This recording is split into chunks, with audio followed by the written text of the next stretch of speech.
Long after the county fair closes, one lamp remains above the main gate, warming the painted letters while the empty grounds grow quiet beneath the northern Michigan sky. The gate stands beside a two-lane county road in the Upper Peninsula, where spruce trees gather behind split rail fences and fields open between low wooded ridges. For 5 days near Labor Day, this entrance holds a steady stream of families, pickup trucks, horse trailers, wagons, and children carrying paper cups of lemonade.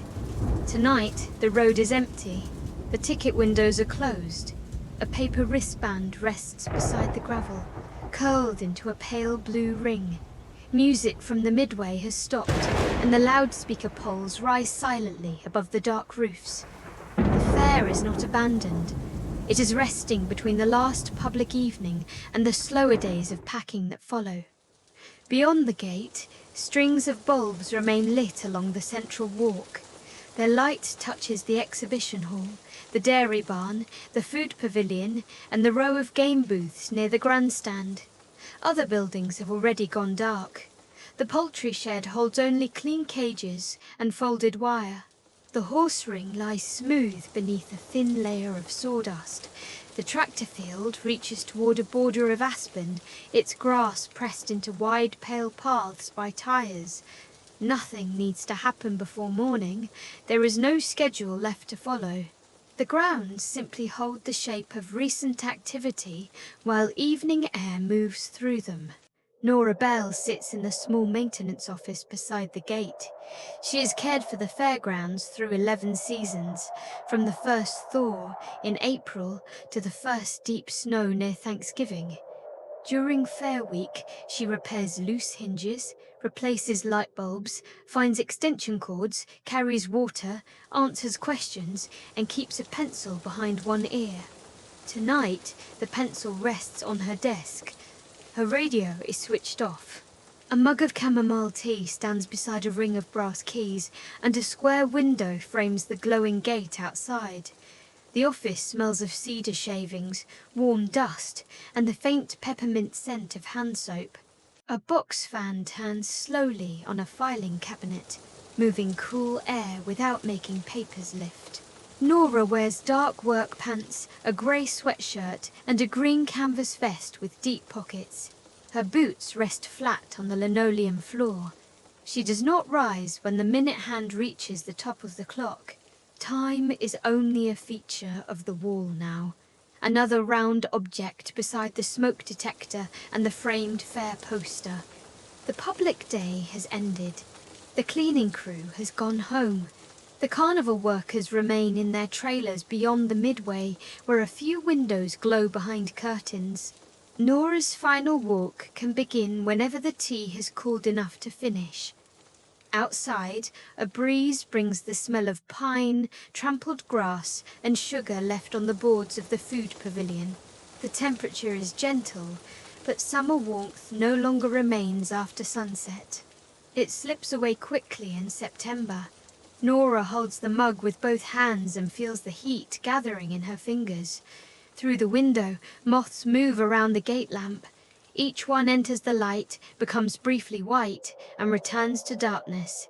A small brown bat crosses the upper corner of the glass. It turns above the ticket roof and disappears toward the livestock barns. Nora drinks the last of the tea. She rinses the mug in the office sink, dries it with a striped towel, and sets it upside down on a rubber mat. The motion is ordinary enough to slow the room further. Water leaves the metal basin in a thin spiral. The towel returns to its hook. The mug becomes still. Nora lifts the ring of keys. The keys are not all needed tonight, but she carries them together because their weight is familiar. The largest opens the equipment shed. A square silver key belongs to the exhibition hall. 3 small keys fit padlocks on the storage rooms. One old brass key opens nothing anyone remembers, yet it has stayed on the ring longer than Nora has worked here. She slips the keys into her vest pocket, takes a flashlight from the charging cradle, and opens the screen door.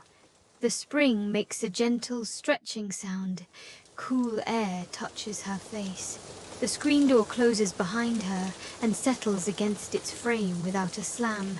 At the edge of the office porch, an orange cat waits on the lowest step. He belongs to no single building, though the livestock volunteers call him Ribbons because he first appeared beneath the prize table. Ribbons has white paws, a white chest, and one ear marked by a small notch. During the fair, he stays out of sight until the crowds leave. Tonight, he sits in full view, tail wrapped neatly around his feet. Nora lowers a hand. The cat stands and touches his forehead to her fingers. His fur holds the day's remaining warmth. He follows when she steps onto the central walk. The ground beneath the lamps is covered with fine tan gravel. Shoes, stroller wheels, and wagon tires have pressed it smooth. Along the edges, pieces of clean straw collect beneath benches and flour barrels. Nora walks without turning on the flashlight. The fairground bulbs are enough. Their light is softer now that no bright rides compete with them. Each bulb makes a round reflection on the painted metal trash cans. Each bench casts a narrow shadow. Each building sits within its own quiet edge of amber. At the information kiosk, a corkboard still displays the final day schedule. Handwritten cards announce the pie judging, the youth livestock parade, the draft horse demonstration, and the evening concert. Nora does not remove them. Tomorrow, someone will take the cards down and store the wooden frames. Tonight, the words belong where they are, describing events that have recently passed into memory.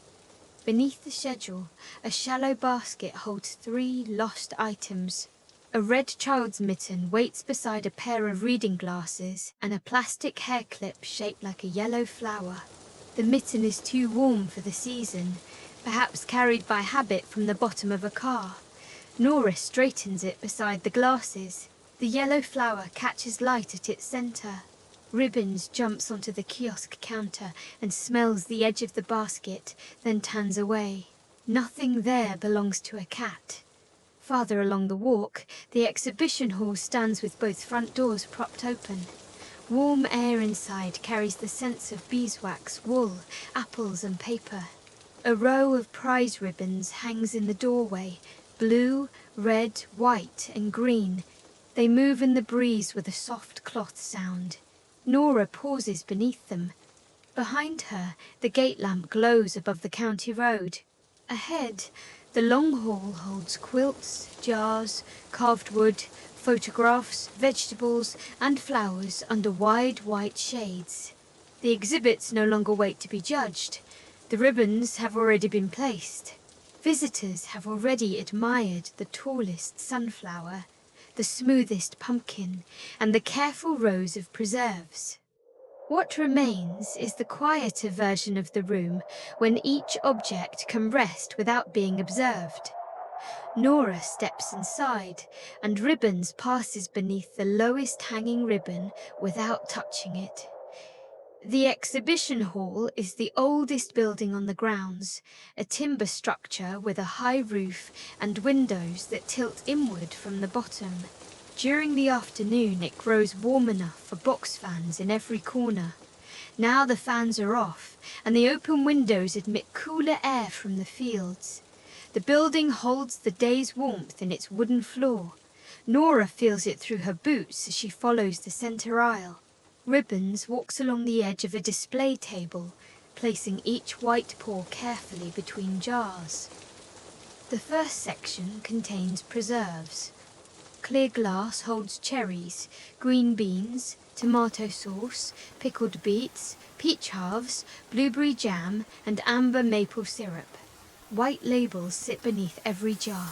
Prize cards lean against a few, their ink dry and slightly curled at the corners. Under the ceiling shades, the colors remain rich. Beets glow deep red, beans stand in straight green rows, peaches hold the last yellow of summer. Nora does not touch the entries. She only lowers one paper card that has begun to lift in the breeze. The card lies flat again. At the far end of the table, 6 honey jars stand on a wooden riser. They range from pale gold to dark brown, depending on where the bees have gathered. Nora leans close enough to smell clean wax from the comb displayed beside them. A green ribbon hangs from the riser. Its tail moves once when she passes. Beside the preserves, the baking cases are nearly empty. Cakes and pies returned home with their bakers after judging, leaving only folded cards and a few covered plates. One plate holds 3 sugar cookies shaped like maple leaves. Another contains half a loaf of brown bread wrapped in waxed paper. The hall volunteers have left these for the morning crew. Nora can smell cinnamon and molasses through the glass case. She switches off the small light inside, and the cookies become pale shapes behind reflection. The main ceiling shades remain on. Their wide circles of light make the room feel lower and quieter than it does during the fair.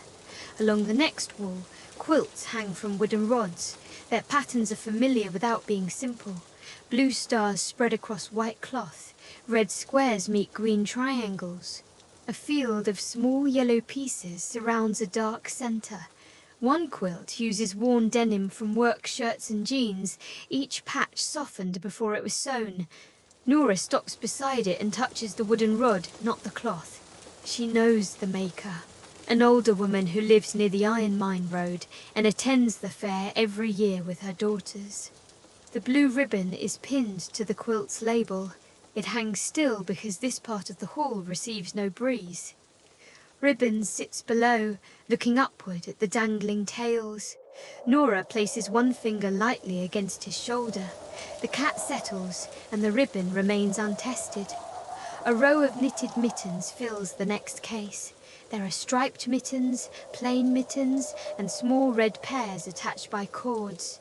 Their wool carries a faint, clean scent that reminds Nora of cedar chests and winter entryways. It is too early for snow, yet the mitten display always makes the hall feel closer to November. She imagines none of their future use. She simply notices the careful thumbs, the ribbed cuffs, and the way pairs lean toward each other on the cloth. The youth art tables occupy the center of the building. Watercolor barns, pencil portraits, paper animals, and small clay bowls stand beneath handwritten names. One drawing shows the fairgrounds from above. Buildings appear as bright rectangles. The Ferris wheel is a blue circle. People are dots in many colors. A cat shaped like an orange comma rests near the exhibition hall. Nora glances down at Ribbons. He has stretched onto his side beneath the table and now resembles the drawing closely enough. Nearby, photographs show winter lakes, white-tailed deer, old barns, family dogs, and the northern lights above a frozen field. The photograph that receives the blue ribbon is quieter than the rest.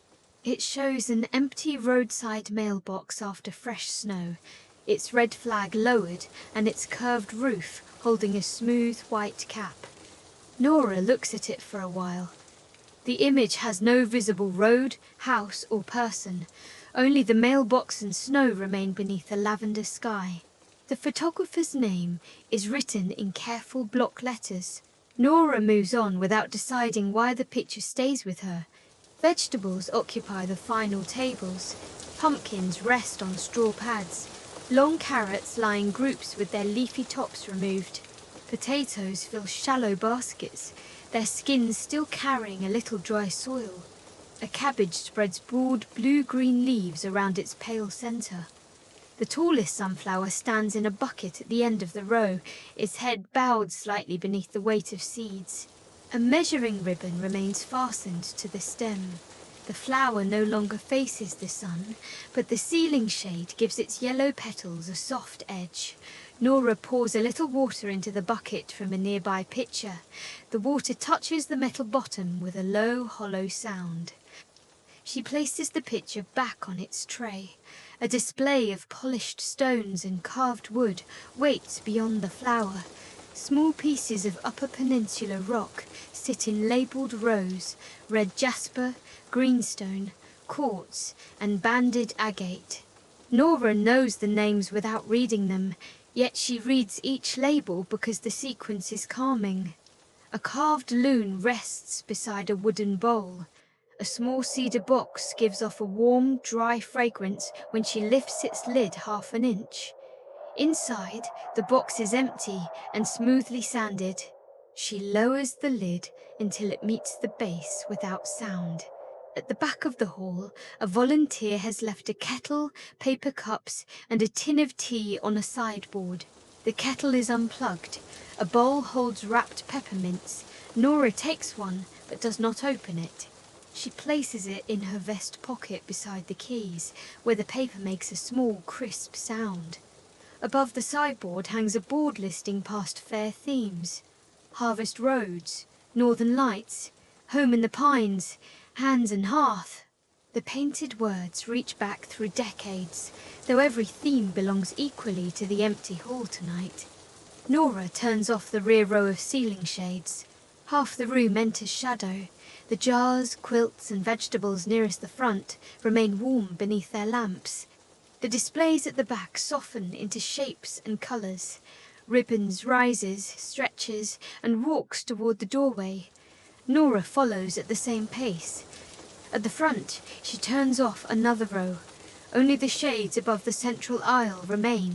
Then she switches off every second light, leaving a gentle path to the doors. The hall does not become dark at once. It releases its brightness gradually, one wide circle at a time. The final bulbs show the hanging quilts, the bowed sunflower, and glass jars reflecting smaller versions of the room. Nora leaves the doors propped open for the breeze. Morning volunteers will arrive early to pack the entries. Tonight, the objects can continue resting beneath a few quiet lamps, with cool air moving over wood, cloth, glass, and paper. Outside the hall, the night feels cooler after the stored warmth of the wooden room. Nora slips the peppermint from her pocket, unwraps it, and folds the paper into a small square. The candy is mild and clean on her tongue. Ribbons waits at the bottom of the steps, then follows the gravel path toward the barns. The strings of bulbs end near the dairy building. Beyond them, wall lamps cast lower circles across gates and ramps.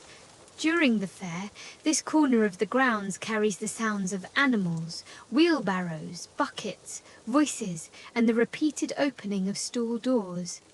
Tonight, most livestock is returned to farms across the county. The barns hold clean straw, empty pens, and a few animals staying until morning. Nora enters the dairy barn through a wide sliding door. The upper half remains open for air. A row of box stalls extends beneath the rafters. Name cards and prize ribbons hang from several gates. The first stalls are empty, their bedding raked into smooth lines. A red water pail rests upside down on one gate. Brushes sit bristles upward in a shallow wooden box. The barn smells of hay, pine shavings, leather, and the warm, sweet trace that animals leave behind. Near the centre, two young dairy cows remain in adjacent stalls. Their families live several hours west and choose to haul home after daylight. The cows lie on deep straw, pale shapes beneath the barn lamps. One is mostly black with a white forehead. The other is soft brown with a cream-coloured muzzle. Both wear clean rope halters. A volunteer named Lee sits in a folding chair between them, reading a fishing magazine beneath a clump lamp. He looks up when Nora enters and raises one hand. She asks if the night is comfortable. He says it is. The exchange is complete and requires nothing more. Nora rests her fingers on the nearest gate. The wood is smooth, where many hands have touched it. The brown cow lifts her head, chews slowly, and lowers it again. A shallow pan holds fresh water. Hay waits in a corner rack.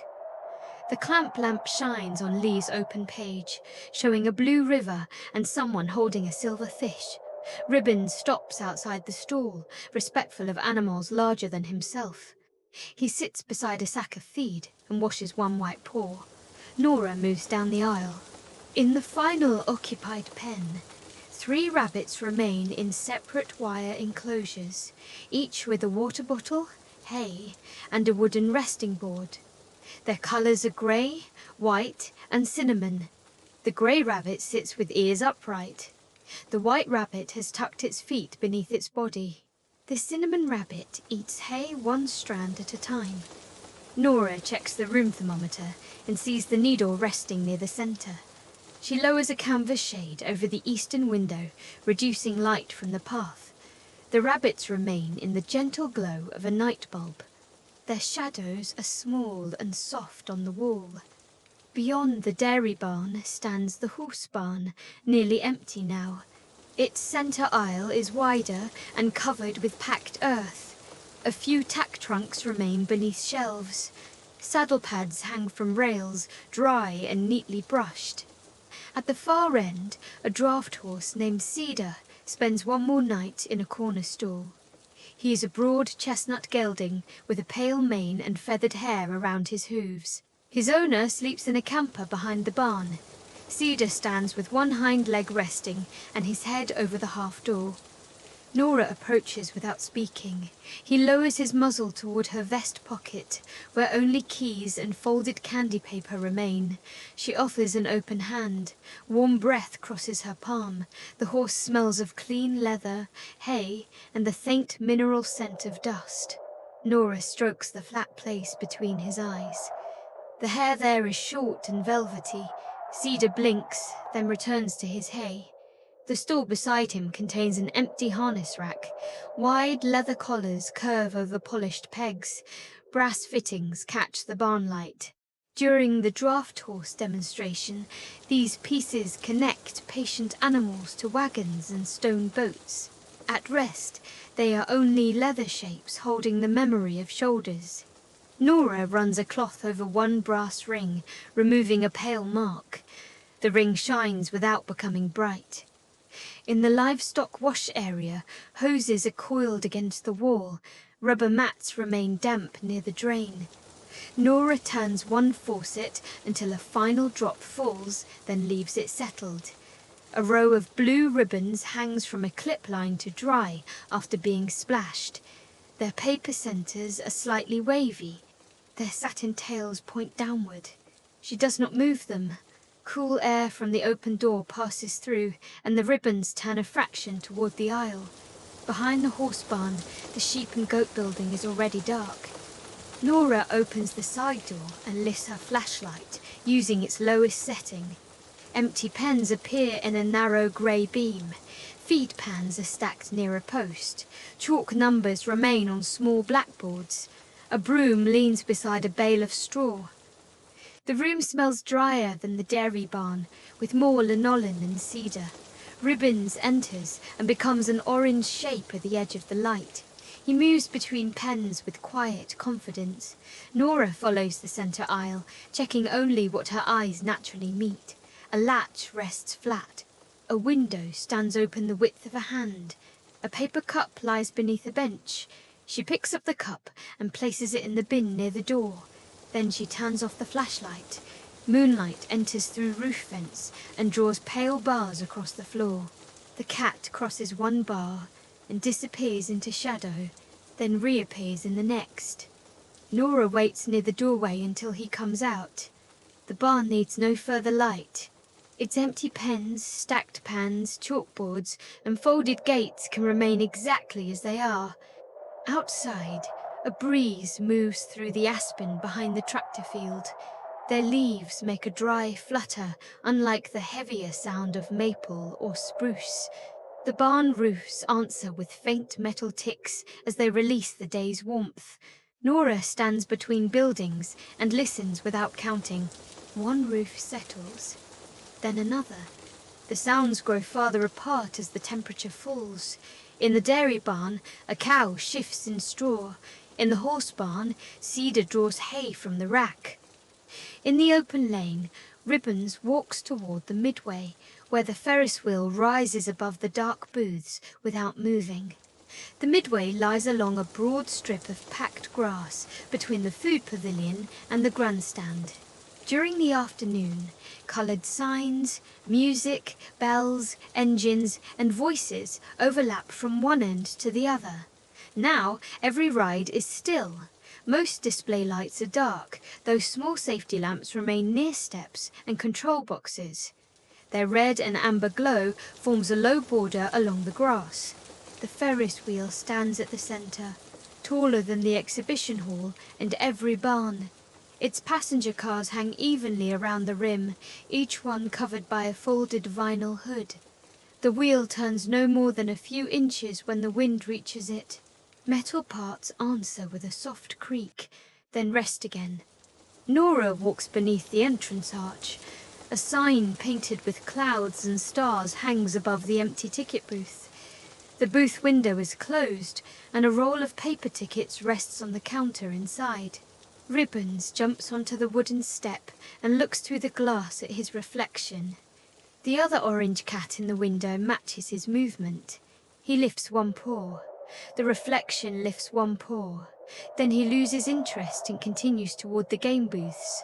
A ring toss stand holds empty glass bottles arranged in wooden crates.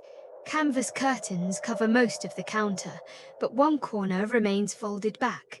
Moonlight touches the bottle rims. Nora straightens the loose corner and fastens it with a clothespin. Beside the booth, plastic rings hang in sorted bundles from a hook. Red rings, blue rings, and yellow rings make quiet circles in the dark. No one needs to win them, no one needs to throw them. Their purpose has gone to sleep with the midway. The next booth contains rows of painted wooden fish. During fair hours, children use short poles to lift them from a turning pond. The water is drained now. Fish lie together in a shallow bin, their numbers hidden underneath. Nora runs a hand along the bin's edge. It is cool and smooth. A string of small flags crosses the booth roof. The flags no longer snap. They rise and lower together when the breeze passes, producing a soft cloth rustle. Farther on, a basketball game stands beneath a striped canopy. 3 orange balls remain in a wire rack. The hoop nets hang straight. A large stuffed bear waits behind clear plastic with other prizes, its brown face turned toward the empty lane. Nora checks the canopy rope by resting 2 fingers against the knot. It holds.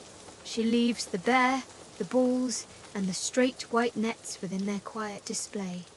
The carousel occupies the next open space. Its platform is covered by a wide canvas skirt. Horses remain beneath the roof, visible between protective curtains that are tied loosely for air. Nora steps through one opening. The carousel smells of painted wood, machine oil, canvas, and the faint sweetness of popcorn carried from the pavilion. A work light burns above the center column. Its yellow glow rests on saddles, brass poles, and carved manes. Without music and movement, the horses look less like a ride and more like figures stored in a round room. One is black with a red saddle. One is white with blue flowers along its neck. One is chestnut with a small gold star painted above each hoof. Nora walks around the platform, not inspecting, only looking. Her boots make dull sounds on the wooden boards. Ribbons remains outside, watching through the gap. At the rear of the carousel, a bench painted like a swan waits between 2 horses. Nora sits for a moment. The bench is cool through her work pants. Above, mirrors around the center column reflect the same still scene from several angles. A white horse repeats in one mirror, then another. The work light becomes a row of warm circles. Nora's green vest appears and disappears between carved poles. Nothing in the reflections asks to be understood. They simply make more of what is already present. She stands and leaves the platform. The tied curtain falls back into place. Across the midway, the food pavilion keeps 2 ceiling lights above its cleaning area. The serving shutters are closed. Menu boards still offer pasties, corn dogs, potato pancakes, barbecue sandwiches, pie, coffee, and milk. A chalk star marks the blueberry hand pies as sold out. Metal picnic tables stand in straight rows. Their tops have been wiped, though a few sugar grains sparkle near the edge of one. Nora brushes them into her palm and empties them into a bin. The pavilion smells of cooled fryers, coffee grounds, cinnamon, and damp cleaning cloths. A chest freezer hums behind the counter. Its steady sound fills the room more completely now that no voices cover it. Nora places her hand on the lid. The metal is cold. A thermometer near the handle shows the proper range. She leaves the freezer closed. On the end table, a volunteer has set aside a paper plate beneath a clear cover. One blueberry hand pie remains there, perhaps saved before the chalk star appeared. A folded note says it is for the night crew. Nora smiles without speaking. She carries the plate to a picnic table and removes the cover. The pastry is cool, its crimped edge dusted with sugar. She breaks off a small piece. Blueberry filling has darkened to purple in the center. It tastes of fruit, butter, and the slightest bit of lemon. Ribbons sits beneath the bench, uninterested in berries. Nora eats slowly while the freezer hums and the Ferris wheel gives one small creak outside. The fairground lights shine through the serving shutters as thin lines. Cool air enters from the open side of the pavilion, touching the warm sugar left on her fingers. She wipes them with a paper napkin and folds the remaining half of the hand pie beneath the clear cover. It can wait on the office desk. She carries it with one hand as she leaves the pavilion. The midway stretches ahead, open and dim, with rides resting under canvas and the Ferris wheel holding its covered cars against the stars. The grandstand begins where the midway grass gives way to packed red earth. Its roof angles over long rows of wooden benches, and its rear wall faces the spruce line. Nora enters through a side ramp beneath a small green light. Ribbons follows until the boards begin to rise, then chooses the lower row and settles there. The grandstand smells of old lumber, evening dust, and the faint smoke of food stands carried from the pavilion. Paper programs have been collected, but one remains folded beneath a bench. Nora lifts it and sees the schedule for the week's track events. Harness races, tractor pulling, barrel racing, and the youth pedal contest appear in blue ink. She folds the program along its existing crease and places it beside the hand pie. From the middle row, the entire track lies open below. White rails curve around an oval of reddish dirt. The infield grass is worn in a few places where equipment has crossed. A water truck rests near the far gate, its tank reflecting moonlight. Two orange cones stand beside it. The scene holds familiar objects without movement, as though a photograph has been taken after everyone steps away. Nora sits near the center aisle. The bench is smooth along its front edge and rougher beneath her palm. During the final concert, this row holds families wrapped in sweatshirts while local musicians play beneath the infield pavilion. Now the stage is empty. Music stands remain folded against one wall. A rolled cable rests on the floor. The stage roof carries a small strand of bulbs, each one dark. Wind moves through the open structure, and a loose page on the conductor's stand lifts and settles. Nora can see it from the grandstand, but cannot read it. There is no reason to cross the track. The page belongs to the quiet stage. Above the far rail, the sky is clear enough for many stars. The Ferris wheel stands to Nora's left, its rim making a dark circle against them. A covered passenger car sways once. The motion is small and high above the ground. It ends without sound reaching the bench. Near the track gate, two flags hang from a pole. The state flag rests below the national flag, both wrapped loosely around the line in still air. The grandstand roof holds cooler darkness above Nora, while the open track reflects pale sky. Ribbons tucks his paws beneath his chest, his eyes narrow. Nora sets the hand pie plate beside her and leans back against the bench behind. She feels the day's tiredness in the comfortable weight of her legs, not as a problem, only as a signal that standing can wait. The keys in her pocket press lightly against the canvas vest. The folded peppermint paper rests beside them. Her flashlight lies across one knee, switched off. Below, track dust continues settling into the shallow grooves left by tires and hooves. The grooves are soft at the edges. By morning, dew may darken them. Later, a grader will smooth the oval. Tonight, every mark can remain. A rabbit appears near the inner rail, pauses on the red earth, and crosses into grass. It moves without hurry, because the grandstand is empty. Ribbons opens one eye but does not rise. The rabbit reaches the water truck's shadow and disappears there. From behind the barns comes one quiet, lowing sound. A second does not follow. Somewhere beyond the road, a vehicle passes between trees. Its headlights make two moving patches along the upper branches and then leave the grounds dark again. Nora remains seated until the cat uncurls and stretches. He walks down one bench, then another, using the aisles only when convenient. She follows the center steps. At the bottom, she turns off the green ramp light, leaving the grandstand to moonlight. The benches become long grey lines beneath the roof. The track stays pale in the open air. Nora and Ribbons walk along the outside rail toward the picnic grove behind the maintenance office. Birch trunks show white between the spruces. Empty camping spaces lie beneath them, marked by short wooden posts. A few carnival trailers remain farther back with porch lights glowing. Someone closes a screen door. Someone else turns down a radio until only the softest bass line reaches the trees. Cooking pans make one small metal sound, then become quiet. The grove smells of pine needles, charcoal gone cold, and damp earth under fallen leaves. Nora steps from the track dust onto grass. The surface feels softer beneath her boots. Near the first picnic table, she rests the covered hand pie on the boards and sits once more, while Ribbons jumps beside it and watches the dark fairgrounds through the trees.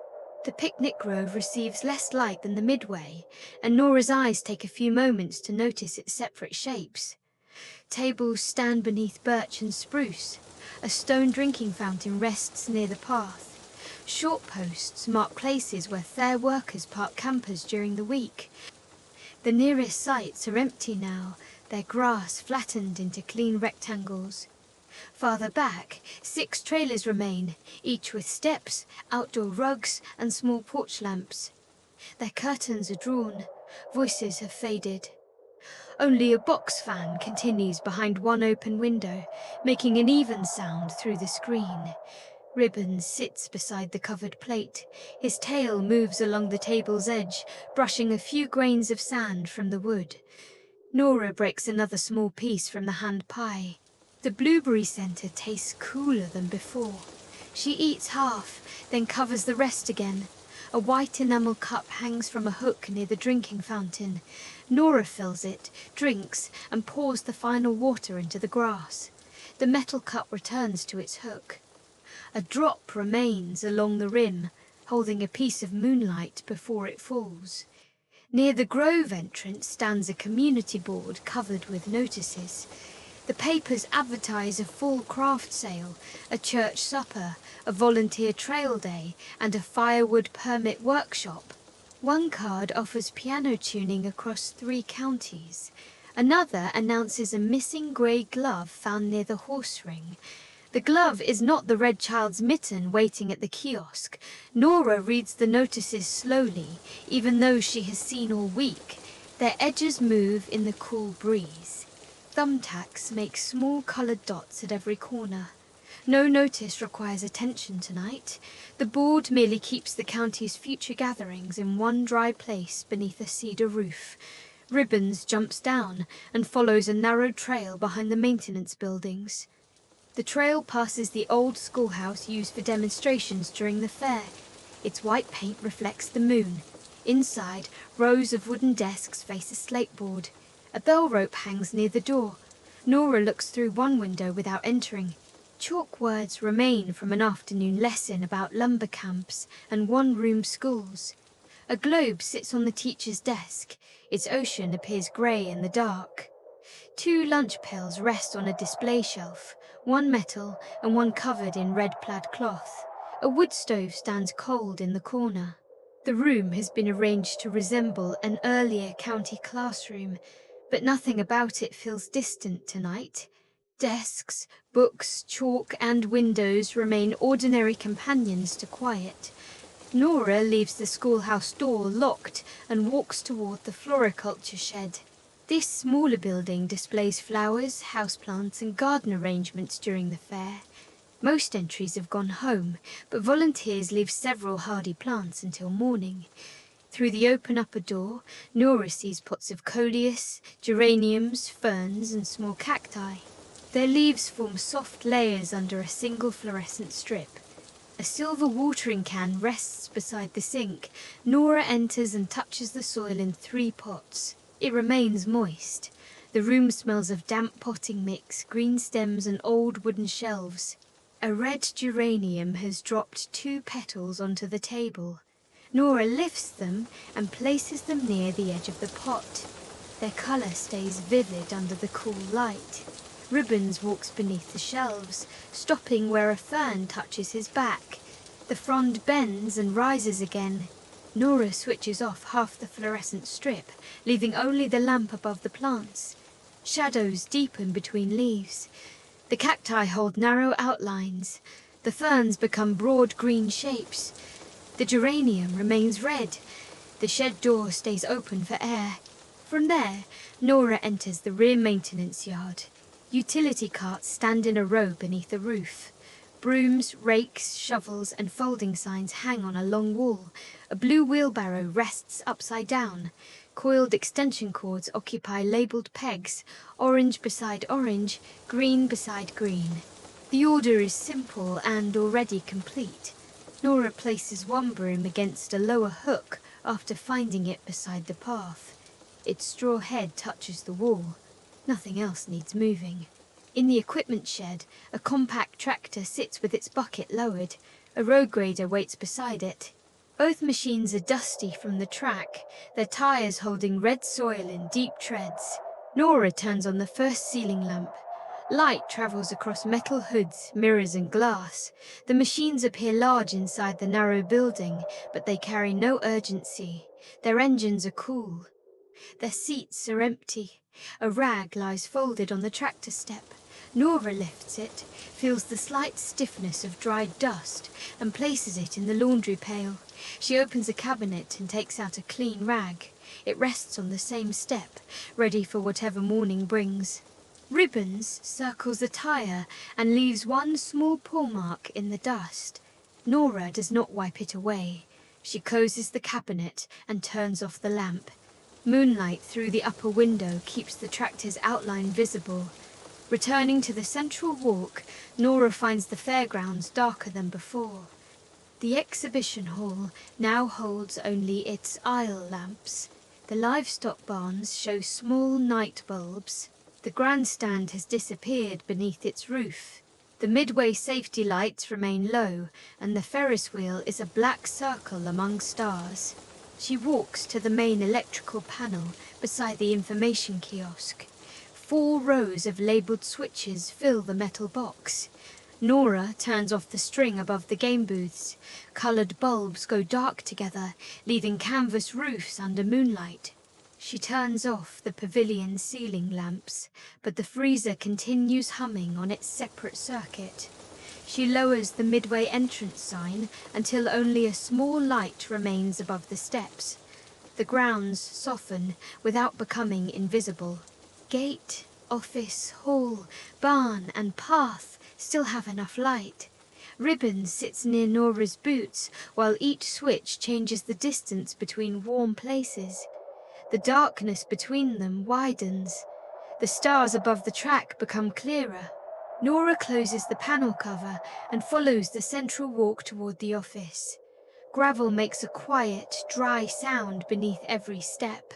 She passes the lost item basket and sees the red mitten, glasses, and yellow flower clip waiting where she leaves them. She passes the exhibition hall and smells apples through the open doors. She passes a planter of marigolds whose petals have folded inward for the night. At the office porch, Ribbons climbs the steps first. Nora opens the screen door and sets the covered hand pie on her desk. The box fan continues its slow turning. The mug remains upside down beside the sink. The clock hands have moved, though the room otherwise holds the same arrangement. She leaves the screen door open and lowers herself into the desk chair. Ribbons settles on the braided rug beneath the window. Nora removes the ring of keys from her pocket and places it on a folded towel. One by one, she turns each key so the teeth face the same direction. The large equipment key rests first. The square silver hall key rests beside it. 3 small padlock keys follow. The old brass key lies last, its worn surface darker than the others. She does not need to know which lock it once opened. It has enough purpose in its familiar weight and place. Nora unfolds the fair program from the grandstand and smooths it beside the keys. The blue ink shows events that no longer occupy an hour. Harness races, tractor pulling, barrel racing, pedal contest. She runs one palm across the crease and leaves the paper open. Outside the window, the gate lamp warms the painted letters. A moth moves around it, white for an instant, then brown again. Ribbons breathe slowly beneath the sill. Nora opens the covered plate and breaks another small piece from the blueberry ham pie. The crust leaves a few sugar grains on the paper. She gathers them with one fingertip. The box fan turns. The moth circles. The cat's side rises and falls. Beyond the office, cool air moves through open barns, across the red track, beneath the covered carousel, and into the hall where quilts hang above jars. The fairgrounds do not reach a final silence. Smaller sounds remain within larger quiet. The freezer humming, a cow chewing, a roof cooling, a flag moving once against its line. Nora turns the old brass key between her fingers while the fan continues its slow circle, and on the towel the other keys rest in a neat row, catching the gate lamp each time its light reaches through the screen. The office window is open just enough for night air to enter above the sill. It carries pine, dry grass, and the cooler scent of damp soil beneath the picnic grove. Nora sets the old brass key beside the others, then turns the whole towel until the row points toward the window. The motion changes nothing important. It simply gives her hands another slow task. In the top desk drawer, rolls of unused prize ribbon rest beside pencils, rubber bands, and packets of thumbtacks. Nora takes out one green roll and places it across her palm. Satin slides over her skin with almost no weight. She loosens a short length, studies the soft color beneath the desk lamp, and lets it return around the spool. Ribbons opens his eyes when the drawer moves, then closes them again. The fan sends a strand of orange fur across the rug. It stops near Nora's boot. She lifts it with one finger and releases it into the wastebasket. Outside, the last light in a carnival trailer goes dark. The camper window becomes another black rectangle among the trees. A porch lamp stays on near the steps, small and amber. The cattle barn keeps its blue night bulb. The exhibition hall keeps a single ceiling shade near the sunflower. From the office, these lights appear separated by wide spaces, yet the gravel path joins everyone. Nora places the green ribbon roll back in its drawer. Her fingers touch a bundle of blank entry cards tied with cotton string. The cards are thick and cream-colored, ready for next year without knowing what names or objects they will carry. She closes the drawer halfway and leaves it there. The desk lamp rests on its brass neck, making a warm circle over the program, the towel, the keys, and the covered pastry. Beyond that circle, filing cabinets and shelves soften into grey. The box fan turns through light and shadow, each blade visible for a moment behind its wire guard. Nora breaks one final corner from the hand pie, but the plate remains more than half full. Blueberry filling cools beneath the clear cover. Sugar grains remain along one folded edge of paper. The taste fades slowly, leaving butter and lemon behind. Ribbon shifts on the rug until one white paw rests across his nose. Nora places both hands on the towel. Metal keys feel cool beneath her palms. The old brass key is warmer because she has held it longer. She moves it one place to the left, then returns it to the end. The fan continues. The freezer hum continues from across the grounds. Cedar draws hay from his rack, and Lee turns a magazine page beneath the barn lamp. Quilts hang without moving. Glass jars hold dark colours beneath the remaining hall shade. High above the midway, one covered passenger car leans slightly and settles. No sound reaches the office. Nora rests her fingertips beside the keys and watches the gate lamp breathe through the screen whenever a moth crosses it. Light dims, returns, dims, returns. The fairground sign remains warm above the empty road. The county beyond it lies among sleeping farms, houses, spruce ridges, and fields cooling under stars. Here in the office, the drawer stays halfway open.